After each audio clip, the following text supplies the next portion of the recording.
جب اللہ آپ کے پسندیدہ شخص کو آپ کی قسمت بنا دیتا ہے تو یہ 5 واضح جذباتی نشانیاں ظاہر ہوتی ہیں۔ میری دل سے ان تمام محبت کرنے والوں کے لیے دعا ہے، یا اللہ ان کی زندگی میں ایسے معجزے کر دے جن کا ان کو وہم و گمان بھی نہ ہو۔ یا اللہ ان کی محبت کو ان کے حق میں بہتر کر کے نکاح کی منزل تک پہنچا دے۔ یا اللہ ان کے دلوں میں ایسی راحت اتار دے جو انہیں کبھی مایوس نہ کرے۔ یا اللہ تو انہیں وہ عطا کر جو ان کے لیے سب سے بہترین ہے۔ یا اللہ تو ان کی دعاؤں کو قبولیت کے لباس میں لپیٹ کر ان کے نصیب میں وہی شخص لکھ دے جو ان کے دل کے سب سے قریب ہے۔ آمین ثم آمین۔ آپ سب بھی کامنٹ میں ایک بار آمین ضرور لکھیں۔ آج ہم ایک ایسے موضوع پر بات کر رہے ہیں جس کا تعلق صرف ہمارے دل سے نہیں بلکہ ہماری تقدیر سے ہے۔ اللہ جب کسی کو ہماری قسمت بناتا ہے تو وہ صرف ایک شخص نہیں ہوتا بلکہ وہ اللہ کے کرم کا ایک ذریعہ ہوتا ہے، ہماری آزمائشوں کے جواب کا، ہماری تنہائی کے خاتمے کا۔ ایسا رشتہ دنیا نہیں بناتی، وہ صرف اللہ کی تخلیق ہوتا ہے۔ اس میں نہ لالچ ہوتا ہے نہ مفاد، بس ایک روحانی تعلق جو دل سے نکلتا ہے اور عرش تک جاتا ہے۔ اور سب سے عجیب بات، جب اللہ کسی کو ہماری قسمت بناتا ہے تو وہ سب کچھ آسان نہیں ہوتا۔ کبھی فاصلے آتے ہیں، کبھی وقت آزما لیتا ہے، کبھی دنیا روک لیتی ہے، مگر وہ رشتہ جو نصیب میں لکھا جا چکا ہوتا ہے اللہ اسے بکھرنے نہیں دیتا۔ اگر وہ شخص واقعی اللہ کی طرف سے ہو تو ہزاروں رکاوٹیں آئیں، دنیا کچھ بھی نہیں کر سکتی، آخر کار وہ لوٹ آتا ہے۔ اور جب وہ لوٹ آتا ہے تو صبر کی قیمت چکاتا ہے، یقین کی روشنی بن کر آتا ہے۔ کبھی کبھی اللہ ہمیں کچھ چیزیں دیر سے دیتا ہے کیونکہ وہ ہمیں تیار کر رہا ہوتا ہے، ہماری نیت، ہمارا کردار، ہمارا صبر۔ اور جب ہم اس قابل ہو جاتے ہیں تو وہ ہمیں وہ عطا کرتا ہے جس کی ہماری روح کو ضرورت تھی، نہ کہ صرف دل کو۔ ہماری زندگی میں بے شمار لوگ آتے ہیں، کچھ ہمیں وقت دینا سکھاتے ہیں، کچھ ہمیں صبر کرنا سکھاتے ہیں، کچھ ہمیں کھونا سکھاتے ہیں، اور کچھ ہمیں خود کو تلاش کرنا سکھاتے ہیں۔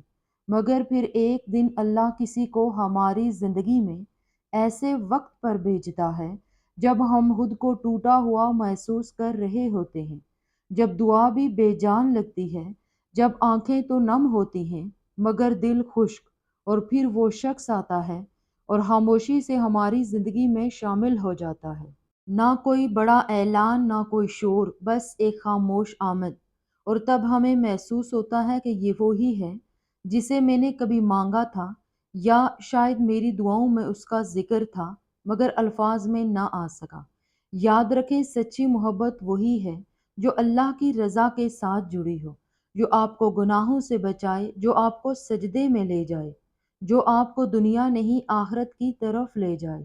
تو اگر کبھی آپ کی زندگی میں کوئی ایسا آئے جس کی موجودگی آپ کو اللہ کی یاد دلائے، جس کے ساتھ آپ کو دنیا نہیں دین بھی عزیز لگنے لگے، تو سمجھ لیجئے وہ اللہ کا خاص انتخاب ہے، آپ کی قسمت کا حصہ، آپ کے سفر کا ہم سفر۔ دعا ہے کہ اللہ ہمیں اس رشتے کی پہچان دے اور جو ہمارے نصیب میں ہے اسے آسانی اور حلال طریقے سے عطا فرمائے، اور جو ہمارے لیے نہیں اسے ہمارے دل کو بھی آزاد کر دے۔ آمین یا رب العالمین۔ جب اللہ کسی کو آپ کی قسمت بنا دیتا ہے، پہلی نشانی ایک روحانی حقیقت۔ زندگی میں بے شمار لوگ آتے ہیں، کچھ عارضی ہوتے ہیں، کچھ سبق دے کر چلے جاتے ہیں، اور پھر کوئی ایسا شخص آتا ہے جس کی موجودگی آپ کو صرف خوشی نہیں دیتی بلکہ آپ کی روح کو سکون دیتی ہے۔ ایسا محسوس ہوتا ہے جیسے آپ کی دعاؤں نے کوئی صورت اختیار کر لی ہو۔ ایسا لگتا ہے جیسے اللہ تعالیٰ نے کسی کو خاص طور پر آپ کے لیے تخلیق کیا ہو۔ یہ تعلق عام نہیں ہوتا، یہ اللہ کی طرف سے مقدر کیا گیا ایک خاص بندھن ہوتا ہے۔ دوسری نشانی دلوں کا دعا کے ذریعے جڑ جانا۔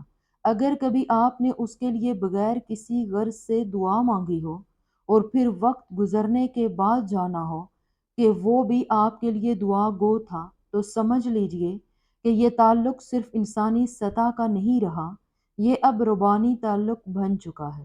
اللہ جب دو دلوں کو جوڑتا ہے تو ان کے درمیان محبت کا دریا بہا دیتا ہے، اور وہ دریا دعا سے جاری رہتا ہے۔ ایسے تعلق میں نہ کوئی انا ہوتی ہے، نہ دنیاوی حساب کتاب، یہ صرف خلوص اور دعا پر قائم ہوتا ہے۔ تیسری نشانی دل کا سکون و اطمینان۔ جب وہ شخص آپ کی زندگی میں داخل ہوتا ہے تو کوئی شور شرابہ، کوئی عجیب ہلچل نہیں ہوتی، نہ کوئی زبردستی، نہ بے چینی، بس ایک گہرا سکون ہوتا ہے۔ جن رشتوں میں اللہ کی طرف سے سکون ہو، وہ دنیا کی ہر بے چینی کو ختم کر دیتے ہیں۔ یہ وہ سکون ہے جو دنیاوی کشش سے نہیں بلکہ روحانی ہم آہنگی سے پیدا ہوتا ہے، اور یہ صرف اللہ ہی کسی کے دل میں ڈال سکتا ہے۔ چوتھی نشانی، بچھڑنے کے بعد دوبارہ ملنا۔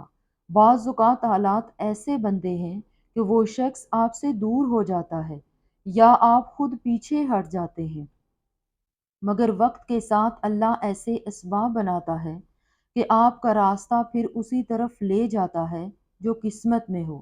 وہ چاہے کتنی ہی دوری پر ہو، وہ پلٹ کر ضرور آتا ہے۔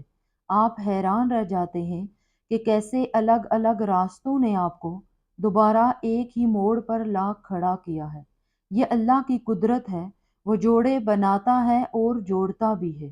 پانچویں نشانی، تعلق صرف دنیاوی نہیں دینی ہوتا ہے۔ یہ تعلق صرف محبت، جسمانی کشش یا وقتی تسکین کا نہیں، یہ روح اور دین کا رشتہ ہوتا ہے۔ وہ شخص آپ کو گناہوں سے دور کرتا ہے، آپ کو نماز کی طرف بلاتا ہے، آپ کی زندگی میں برکت، حیا، پاکیزگی اور اللہ کی یاد لے آتا ہے، جو آپ کو دنیا کی طرف نہیں، اللہ کی طرف لے جاتے ہیں۔ وہی اصل رشتہ ہے، وہی اصل قسمت ہے۔ آپ محسوس کرتے ہیں کہ آپ کا رب سے تعلق مضبوط ہو رہا ہے۔ ایسا رشتہ صرف محبت پر نہیں بلکہ ایمان پر استوار ہوتا ہے۔ اب سوال یہ پیدا ہوتا ہے کہ کیا ہر محبت نصیب ہوتی ہے؟ نہیں، ہر چاہت قسمت نہیں بنتی۔ ہر شخص جو اچھا لگتا ہے وہ ہمارا نہیں ہوتا، اور جو ہمارا ہوتا ہے وہ اکثر دیر سے آتا ہے، مگر جب آتا ہے تو ہماری دعا، ہمارا صبر اور ہمارے یقین کا صلہ بن کر آتا ہے۔ جو نصیب میں ہو وہ کسی اور کا ہو کر بھی آخر کار آپ کا ہی ہو جاتا ہے۔ اسلامی نقطہ نظر سے تقدیر اللہ کی مرضی کے مطابق ہوتی ہے۔ انسان کی قسمت کا ایک حصہ وہ ہوتا ہے جسے وہ اپنی محنت، عزم اور ایمان سے بدل سکتا ہے۔ اللہ کی رضا اور رہنمائی ہماری قسمت کو بہتر کرتی ہے۔ اس لیے انسان کو اپنی زندگی میں اللہ کی مدد اور رہنمائی کی دعا کرنی چاہیے تاکہ قسمت میں بہتری آئے۔ اے اللہ، اگر وہ میرے لیے ہے تو میرے دل میں اس کے لیے محبت کو عبادت بنا دے، اور اگر وہ میرے نصیب کا حصہ نہیں تو میرے دل سے اس کی یاد کو بھی خیر کے ساتھ نکال دے۔ آمین ثم آمین۔